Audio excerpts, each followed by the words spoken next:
So, a day on our life vlog. So, ayan. Bumili ako ng kalahating kilo ng grapes at kalahating kilo ng dalandan kasi dumaan dito or pumasok dito sa loob ang nagtitinda ng prutas. So, pag hindi isda yung dala niya, so prutas. So, bumili ako ng grapes. Pero syempre kapag hindi pa namin kaagad to nakain at syempre medyo mabilis kasi to masira yung grapes, yung ginagawa ko is nilalagay ko siya sa transparent tas nilalagay ko siya sa freezer. So, ang mangyayari nito mamaya para siyang bato. So, ayan siya.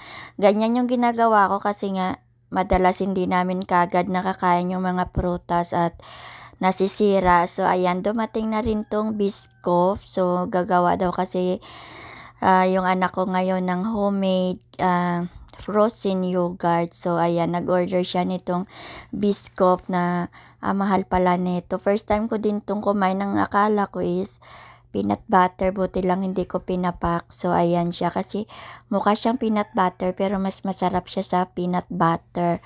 So, ayan, binili niya to sa online at nag-deliver bago kami umalis.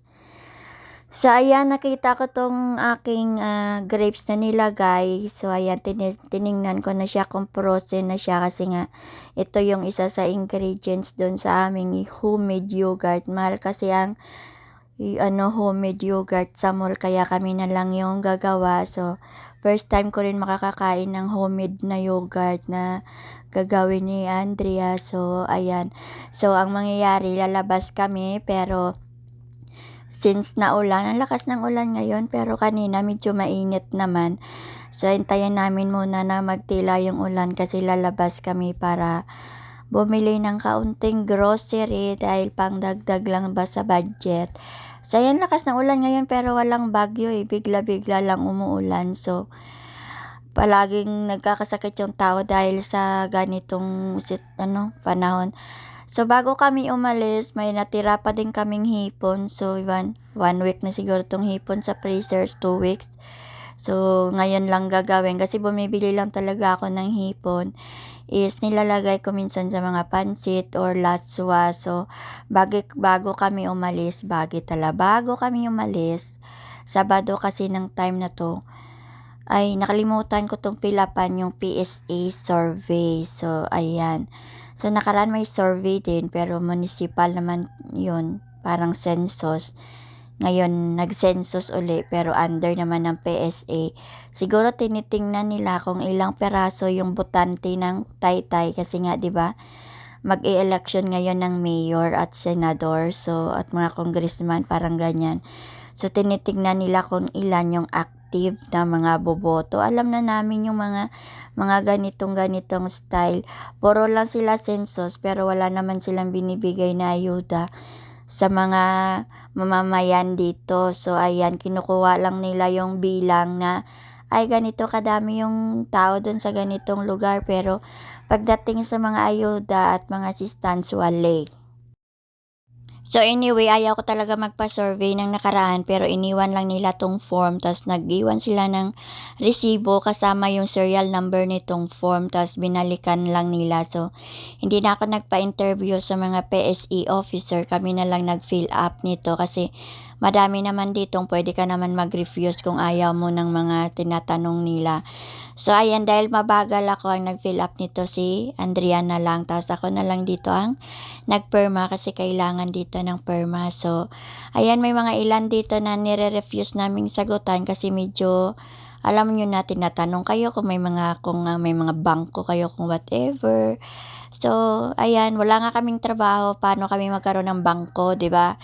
So, matek na 'yan. So, syempre nagtataka siguro sila, paano kami makabayad ng mga bills namin dito, wala nga kaming trabaho. So, bahala kayo mag-isip, basta ayaw namin sagutan yan. So, ayan, may karapatan kang hindi sumagot sa mga tanong nila.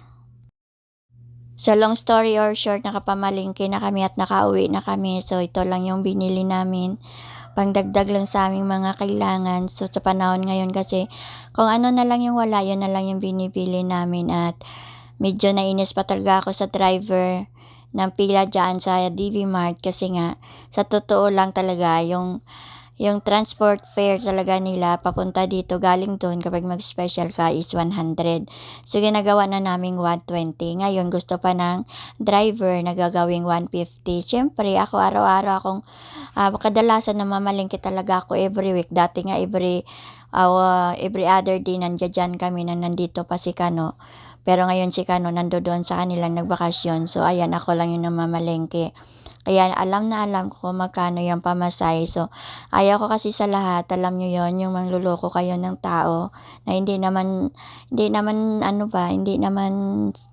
maganda yan sa kapwa. So, sinabihan ko talaga yung driver ng tricycle, ano yan, araw-araw kayo nagtataas ng pamasahe.